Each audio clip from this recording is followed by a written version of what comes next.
Hey everybody, thanks for joining me for another episode of All the Wine in Real Estate. I'm here today with Tracy Lasserre. She's with Assurance Financial.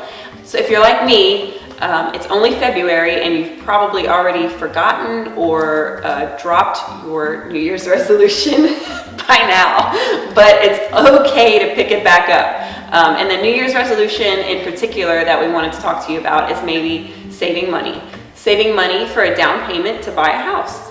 That sounds like a good New Year's resolution to me. Yeah, it is a good New Year's resolution for a lot of people, but what a lot of people assume that isn't always true is that you need at least 20% down to buy a house. Mm-hmm. And in most situations, that's not the case. Mm-hmm. You may be able to get into a house with $0 out of pocket, zero. Mm-hmm. Down payment percentages go up from there depending on the program you qualify for. It may be 3% with a specific type of conventional loan. It may be 3.5% with an FHA loan.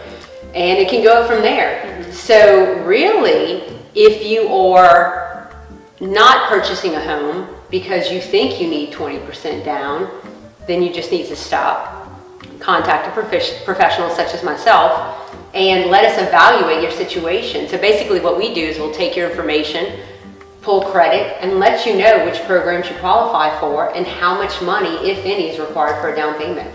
Cool, that's awesome. Yeah.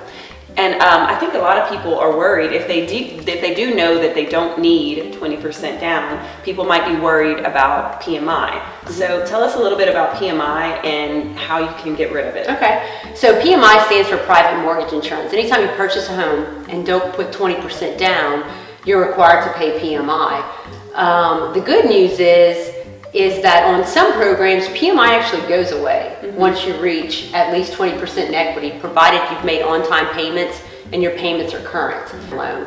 Mm-hmm. And most people don't keep a 30-year mortgage anymore. Right. Mm-hmm. I've noticed the trend with my clients over the past 12 years that I've been in the industry is that every 2.5 years they seem to call me for downsizing, upgrading, refinance for whatever reason. So sure, who wants to throw money away with PMI, but in some situations PMI is at a very low monthly cost. So it's always good to, again, talk to a professional, me, so I can evaluate the situation and let you know what it would look like.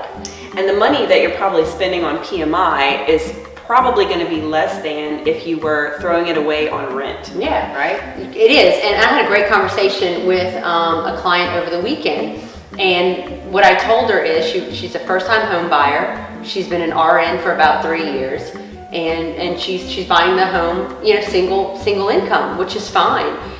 Her concern was, what about the future? And my response to her was that I can guarantee what you're paying in rent right now. I can't forecast rates for the future. I can't forecast values in the future.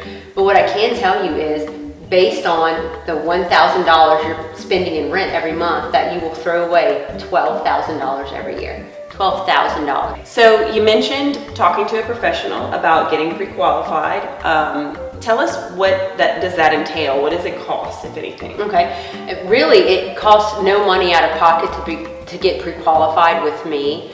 It will cost you maybe 10 minutes of your time as a borrower who is interested in finding out what, if anything, you qualify for, monthly payment, down payment, program, closing costs. You also mentioned monthly payments. Can you tell us a little bit about what that consists of? Sure.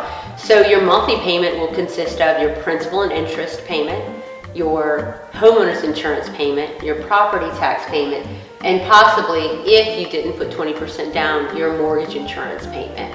And a good rule of thumb with monthly payment is for every $5,000 difference in the loan amount on a 30-year fixed mortgage, it makes about a $25 difference in the monthly payment.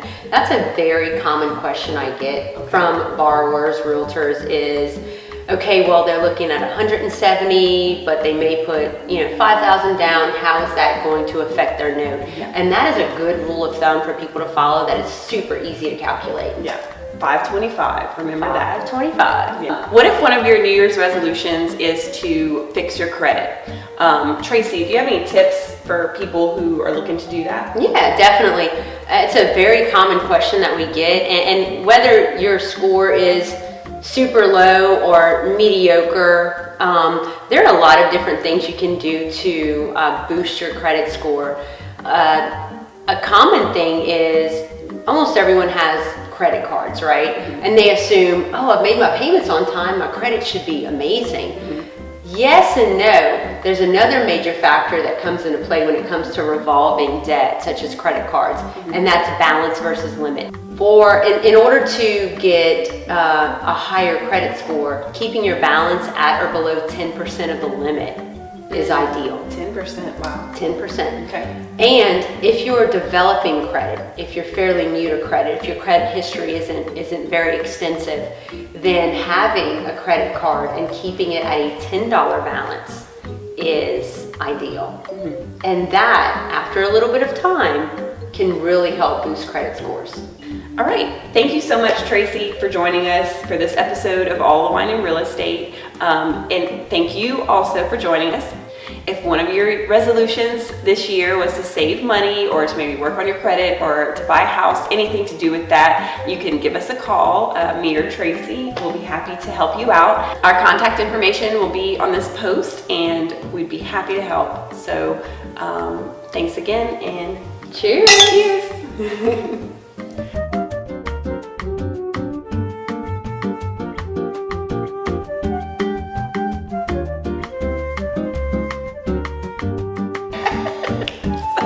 Ain't nobody got time for that. And take your information either over the phone. Okay, it's good. It's good.